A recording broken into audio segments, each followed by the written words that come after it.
19h45, la barrière info soir, messieurs, dames, bonsoir et bienvenue à cette nouvelle session d'information du lundi 21 juillet 2025. Et justement, ce jour 21 juillet 2025, la salle de réunion Sédou Sidibé du ministère des Finances a servi de cadre pour l'ouverture de la réunion du comité des experts des pays membres de la Confédération de l'AES sur le développement. L'ouverture de la rencontre, qui a vu la participation de plusieurs invités, a été présidée par le ministre délégué auprès du Premier ministre, ministre de l'économie et des finances. Le compte-rendu de la cérémonie, c'est avec Ibrahim Boubacar et Chebou Disso. Cette rencontre des experts de la Confédération de l'Alliance des États du Sahel AES, qui s'ouvre ainsi sous la présidence du ministre délégué auprès du Premier ministre, ministre de l'économie et des finances, et qui précède la réunion des ministres qui se tiendra du 24 au 25 juillet 2025, aura de ce lundi 21 au mercredi 23 juillet, a perfectionné le document juridique pour l'établissement effectif de la Banque confédérale pour l'investissement et le développement BCAIS. Ainsi, après le mot du premier responsable de la ville capitale qui reçoit la rencontre, le ministre délégué a dans son mot introductif souhaité la bienvenue aux délégations du Mali et du Burkina Faso.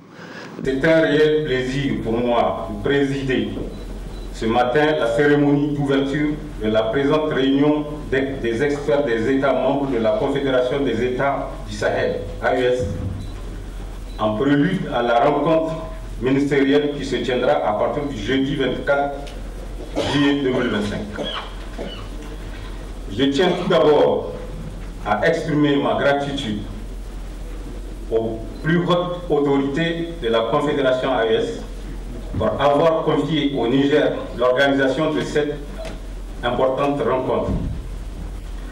Permettez-moi également de vous souhaiter la bienvenue au Niger en vous disant Barka de Zoa, Koubaini, Wabismillah, Newangu, à tous nos frères et sœurs venus du Burkina Faso et de la République du Mali. La qualité de la représentativité de vos délégations témoigne de l'engagement sans équivoque de nos trois États à renforcer leur coopération et à relever ensemble les défis communs dans un contexte régional exigeant. Des avancées majeures ont été enregistrées dans le cadre de l'opérationnalisation de la Banque confédérale, ajouta le ministre Sidi Maman dans la suite de son allocution. Il me plaît de rappeler que lors de la dernière réunion des ministres chargés de l'économie et des finances des États membres de l'Alliance du Sahel et des États du Sahel, tenue le 25 mai 2025 à Bamako, des avancées majeures ont été enregistrées dans le cadre de l'opérationnalisation de la Banque confédérale pour l'investissement et le développement, BCAIS. Les ministres ont souligné la clairvoyance des trois chefs d'État dans leur décision d'engager des actions concrètes qui contribueront à amorcer le développement dans toutes ses dimensions au sein de la Confédération des États du Sahel. Les conclusions de la dite rencontre ont permis de valider le projet de texte portant la création de la BCAIS ainsi que la feuille de route afférente à sa mise en œuvre. La présente réunion s'inscrit pleinement dans le cadre du déploiement opérationnel de cette feuille de route. À ce titre, ces travaux devront porter sur des points cruciaux pour l'effectivité du démarrage de la banque. Par la même occasion, vous êtes également appelés à examiner toute autre question d'intérêt stratégique pour la Confédération. Cette rencontre de Niamey est donc un pas décisif dans la marche inexorable pour rendre effective la concrétisation d'un outil de financement au service de nos priorités régionales. Accompagner le financement des économies, promouvoir l'intégration à travers le financement des infrastructures, c'est entre autres objectifs qui seront assignés à la Banque confédérale pour l'investissement et le développement.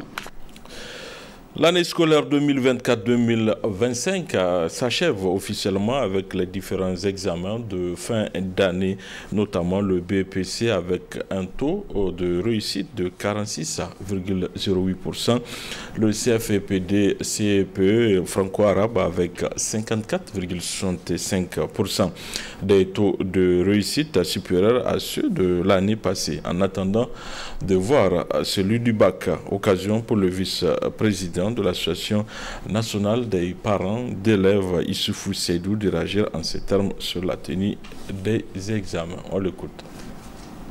Je remercie Dieu qui nous a permis d'avoir une année calme, apaisée, et Dieu merci, les enseignants comme les encadreurs administratifs du système éducatif au niveau de la région de Niamey se sont franchement attelés pour que l'année soit calme et pouvoir évacuer le programme prévu pour les enfants. Nous sommes arrivés en fin d'année, comme d'habitude. Il y a des examens qu'on a organisés. L'organisation dans son ensemble, ça a été parfait. Les moyens ont été mis à la disposition de la DREN sous la supervision de l'autorité compétente. Nous sommes l'œil et l'oreille des parents de ces enfants. Nous étions associés dans l'organisation et de la conduite de ces examens au niveau des différents jurys. C'est le lieu ici de remercier le DREN, franchement, qui a été un bon collaborateur et qui nous a donné la possibilité de témoigner dans quelles conditions nos examens ont eu lieu. Et les enfants ont pu faire ce qu'ils peuvent faire. C'est les examens dont je pense, de mon point de vue, qui se déroulaient avec moins de douleur.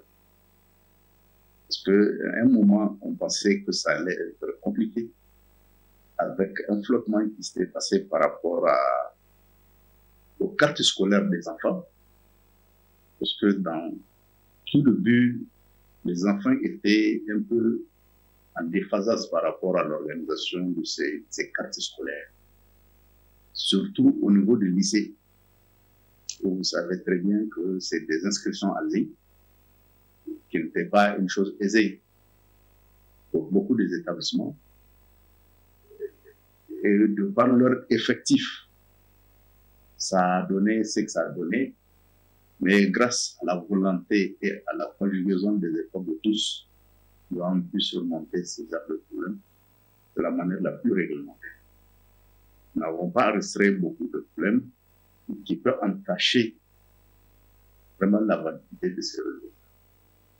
Et mieux, les résultats dépassent le taux de l'année passée. Parce que l'année passée, Niamey avait enregistré au BPC que 45%. Puis cette année, nous sommes à plus de 66%. Vous voyez une progression en termes de résultats qui montre que l'année a été presque à l'attente des parents d'élèves. Voilà, rendez-vous donc en partie magazine pour suivre l'intégralité de cette interview. Nous allons à présent parler du gaz butane. Il vous souviendra que malgré que le Niger soit un pays qui en dispose à travers l'exploitation de l'or noir, la population continue toujours de payer cher ce produit qui peu à peu prend de l'importance dans les foyers nigériens. C'est ce qui a suscité ce reportage de Ismaël Moumouni Moussa.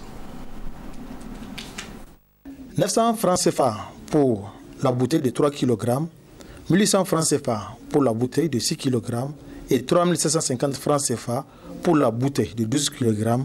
Tels sont les prix de vente officiels du gaz, du pétrole liquéfié au Niger. Ces prix ont été fixés il y a des années par l'État à travers le ministère du Commerce. Mais force est de constater que les prix ne sont pas respectés malgré que le Niger soit pays producteur de pétrole. Le consommateur continue de payer cher le gaz auprès des détaillants. Je viens de charger le gaz à 6 kg et que le prix déjà, l'État a fixé le prix, c'est 1800. Et maintenant, j'étais là-bas pour aller charger mon gaz à 6 kg. j'ai donné, ils ont me dit que c'est 2500. Donc j'ai donné 3000, ils ont me ramené 500.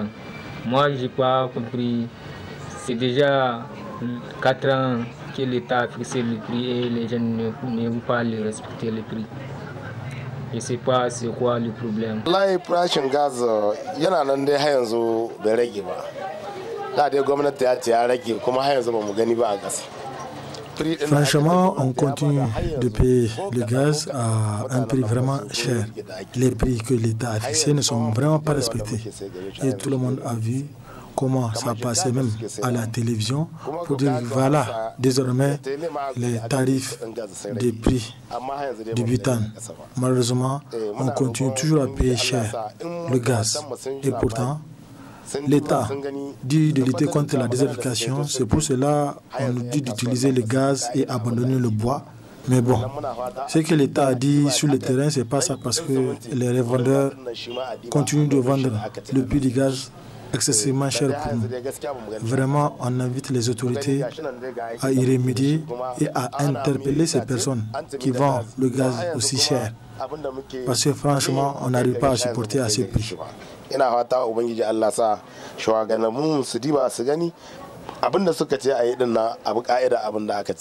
L'État a-t-il pris en compte tous les paramètres avant de fixer ces prix ou ce sont les opérateurs économiques qui imposent d'habitude leurs dictats? En tout cas, les consommateurs trouvent le prix du gaz exorbitant, sachant que le Niger est pays producteur du pétrole depuis 2011. Le Niger a perdu sa demi-finale contre le Nigeria à l'issue des épreuves de tir au but à 3-4. Cette compétition de la zone IOFOA-B est destinée aux joueurs de moins de 20 ans. Le sélectionneur d'Imena, Abdraman Issa Mega, que je vous propose de suivre à la fin de cette rencontre. Tout d'abord, je dirais félicitations à l'équipe du Nigeria. Et je dirais beaucoup de courage à notre jeune équipe du Niger qui s'est battue et à la fin qui s'est inclinée au tir au but. Ça a été un match ouvert, un match engagé, avec peu d'occasions de but de part et d'autre. Mais je pense que les équipes ont livré une bataille. Et à la fin, comme je l'ai dit, il y a le Nigeria qui gagne. Et encore félicitations à eux et bon courage au Niger. Oui, veille de match, je disais qu'on allait s'opposer d'abord à cette attaque explosive du Nigeria. Ce qui fut fait. Donc on a concédé peu d'occasions. On a pu faire beaucoup d'efforts pour contrer cette équipe. Parce qu'on la savait très technique, très rapide. Donc on a mis un plan de jeu pour contrecarrer cette attaque et procéder par des attaques rapides. On n'a pas pu scorer, mais le premier objectif c'était de ne pas prendre de but dans le match. On l'a fait et je pense que nos garçons sont à féliciter encore là. Oui, en phase offensive, on a décelé une insuffisance. Il n'y avait pas assez d'automatisme entre les attaquants et nos milieux de terrain offensifs. On va travailler dans ce sens. On a encore une année pour préparer la phase qualificative. Et je pense que c'est un chantier sur lequel on va beaucoup travailler. L'année 2024-2025 s'achève officiellement avec les différents examens de fin d'année, notamment le BPC, avec un taux de réussite de 46,08%, le CFEPD-CEPE franco-arabe avec 54,65%, des taux de réussite supérieurs à ceux de l'année passée. En attendant de voir celui du bac, occasion pour le vice-président de l'Association nationale des parents d'élèves, Issoufou Sédou, de réagir en ces termes sur la tenue des examens. C'est la partie magazine de cette édition. Très bonne réception à vous. Je remercie Dieu qui nous a permis d'avoir une année calme, apaisée, Et Dieu merci, les enseignants, comme les encadreurs administratifs du système éducatif au niveau de la région de Niamey, se sont franchement attelés pour que l'année soit calme et pouvoir évacuer le programme prévu pour les enfants. Nous sommes arrivés en fin d'année, comme d'habitude. Il y a des examens qu'on a organisés. L'organisation dans son ensemble, ça a été parfait. Les moyens ont été mis à la disposition de la DREN sous la supervision de l'autorité compétente. Nous sommes l'œil et l'oreille des parents de ces enfants. Nous étions associés dans l'organisation et de la conduite de ces examens au niveau des différents jurys. C'est le lieu ici de remercier le DREN, franchement, qui a été un bon collaborateur et qui nous a donné la possibilité de témoigner dans quelles conditions nos examens ont eu lieu. Et les enfants ont pu faire ce qu'ils peuvent faire. C'est les examens dont je pense, de mon point de vue, qui se déroulaient avec moins de problèmes. Parce qu'à un moment, on pensait que ça allait être compliqué, avec un flottement qui s'était passé par rapport aux cartes scolaires des enfants. Parce que dans tout début, les enfants étaient un peu en déphasage par rapport à l'organisation de ces cartes scolaires. Surtout au niveau du lycée, où vous savez très bien que c'est des inscriptions en ligne qui n'était pas une chose aisée pour beaucoup des établissements. Et de par leur effectif, ça a donné ce que ça a donné, mais grâce à la volonté et à la conjugaison des efforts de tous, nous avons pu surmonter ces problèmes de la manière la plus réglementaire. Nous n'avons pas enregistré beaucoup de problèmes qui peuvent entacher vraiment la validité de ces résultats. Et mieux, les résultats dépassent le taux de l'année passée. Parce que l'année passée, Niamey avait enregistré au plus que 45%. Puis cette année, nous sommes à plus de 66%. Vous voyez une progression en termes de résultats qui montre que l'année a été presque à l'attente des parents d'élèves. C'est vrai, vous ne me manquerez pas de me dire que peut-être Niamey, nous avons assez des écoles privées qui font des 100%, mais l'effort aussi au niveau des écoles publiques, ça a donné ce que ça peut donner, et c'est le lieu pour féliciter nos candidats. Parce que le premier d'ensemble où il y avait des écoles phares, c'est la plupart des enfants issus de ces écoles publiques qui ont été les promoteurs du bon résultat. J'en félicite ces enfants. Chapeau à tout le monde. Et l'école publique aujourd'hui, par la détermination de la ministre, que nous l'avons suivi par son programme, une semaine, une école, et qu'elle a pu tenir pendant 1 an. Ça a permis de réveiller la conscience des enseignantes et des enseignants qui n'aménagent pas leur effort pour essayer d'encadrer nos enfants, malgré les petits moyens et les perturbations de certaines situations qui ne dépendent pas de notre système. Cette programmation qui a été faite et que la ministre a pu tenir, ça a montré aux enfants de comprendre que l'école nigérienne n'est pas délaissée. Ça nous a réconfortés. On peut qu'encourager et féliciter la ministre vraiment de s'occuper de nos enfants et de nous montrer que même les écoles publiques, elle a fait de ça son affaire. Le résultat, nous ne dirons pas que c'est bon à 100%, mais ce n'est qu'un début. Parce que nous dépassons de loin le résultat de l'année passée, que ce soit au BEPC, que ce soit au BAC, que ce soit au CFEPD. C'est un élément qui ne peut pas nous échapper, nous, en tant que parents, de dire que cette année, nous n'avons pas enregistré des cas de fraude. Il y a eu un moment dans les réseaux sociaux où, par rapport à la mathématique de terminale D, on a parlé du programme, le contenu de la terminale, même s'il enseigne la lycée. C'est un peu ça qui a failli soulever un peu de tollé pour montrer que le bac va avoir des difficultés. Et Dieu merci, cela n'a pas impacté le réseau. Les correcteurs, nous les remercions parce qu'ils l'ont fait dans le délai.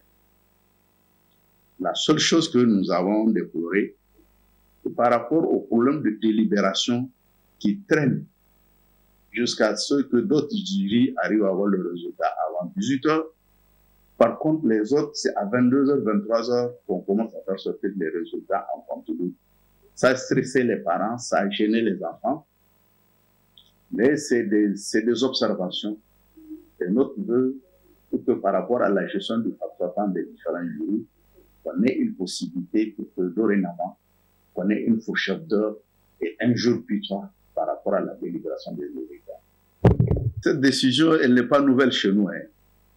Et si cela est en train de prendre la forme, c'est parce qu'effectivement, les parents d'élèves ont fait toucher le doigt sur cet aspect des frais de scolarité au Niger par rapport à la gestion de ce qu'on fait dans notre système scolaire. L'école n'est pas privée. C'est les établissements qui, avec les arrêtés d'agrément pour exercer ce métier d'encadrement de nos scolaires, on pense que la scolarisation est privatisée. Non. Que ce soit école privée, que ce soit école publique, la loi d'orientation donne à l'État la possibilité de dire son mot de tout point de vue, que ce soit le programme à enseigner, que ce soit les frais de scolarité.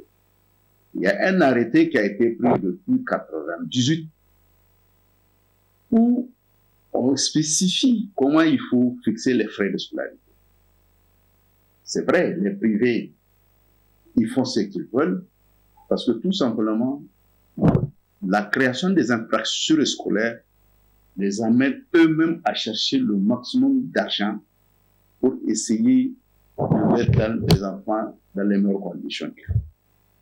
L'école, ce n'est pas un hôtel où il faut croire qu'il faut avoir des jolis murs, qu'il faut avoir des immeubles dans l'établissement. L'école Niger n'a pas besoin de ça. Et surtout quand on sait que même les normes environnementales d'un établissement sont connues dans l'arrêté de création et ouverture des établissements. Si aujourd'hui vous constatez au niveau des privés, tellement qu'ils veulent faire la politique de la grande masse, ils créent même ce qui contraint même l'environnement scolaire. Un établissement privé, c'est dit dans cet arrêté, l'État veille sur les prix de scolarité. Vous devrez dire, je prends mon élève à tel prix. Maintenant, si l'État vous dit, OK, vous devrez aller dans ce sens, et si on met un plafond, vous ne pouvez pas aller au-delà de ça. Même si à un moment ou à un autre, vous avez le tarif le plus faible, vous voulez pour une raison ou pour une autre augmenter les frais de scolarité, ça ne se fait pas au hasard. Vous faites une proposition motivée de modification de vos frais de scolarité et l'État apprécie et il vous ordonne d'accepter ça.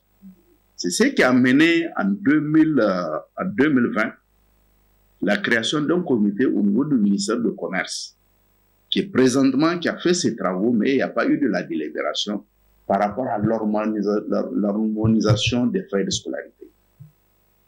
Les promoteurs de ces écoles privées, ce n'est pas le coût de formation qui leur cause des difficultés financières, c'est le coût d'investissement qu'ils font dans leurs établissements qui devient insupportable pour les parents. Un établissement, quand il se crée, c'est pour 100 ans. Tu as commencé avec 2 classes, il faut aller doucement pour que le jour où tu te réveilles, tu auras peut-être dans 10-15 ans avec une vingtaine ou une trentaine de classes. Et même ça, l'État est regardant par rapport à l'effectif par établissement. Un privé ne devrait pas avoir plus de 500 élèves dans son espace scolaire. Mais vous allez vous rendre compte qu'il y a des écoles privées où ils pensent qu'ils peuvent faire une classe à 3-4 élèves, maximum 10. Ça, ce n'est pas une école nigérienne, c'est une école des Blancs. Ce n'est pas de ça qu'on en a besoin. Il y a d'autres, pour eux, il faut avoir 2000, 3000 élèves pour rentabiliser l'investissement qui a été fait. Ce n'est pas ce que l'État a demandé. Un promoteur, ce n'est pas une ONG. Vous êtes d'accord avec moi que la mission qu'on confie à ces promoteurs des écoles privées, là, ils risqueraient de nous déplacer dans un sens où l'État n'a pas prévu ces genres de cela. Obligé, dans le cadre de notre fondation de la République, parce que nous voulons revenir à des meilleures mœurs pour que le Nigérien se retrouve dans son système éducatif. Quand un enfant va à l'école, que je sois dans une école de 1 million ou je sois dans une école de 20 000, le plus important, c'est le contenu qui va être enseigné aux différents stades de ces écoles. Ce n'est pas avoir des jolis murs, avoir des belles décorations qui peuvent faire la différence entre les écoles. C'est le résultat de fin d'année. Les Nigériens restent Nigériens et le Nigérien est à la recherche de là où, avec moindre coût, il peut permettre à son enfant d'avoir son programme en quelque. Ce que pensent les autres, c'est plus que peut-être ils se font une idée d'être commerçants. Or, le commerce n'est pas autorisé au niveau des écoles.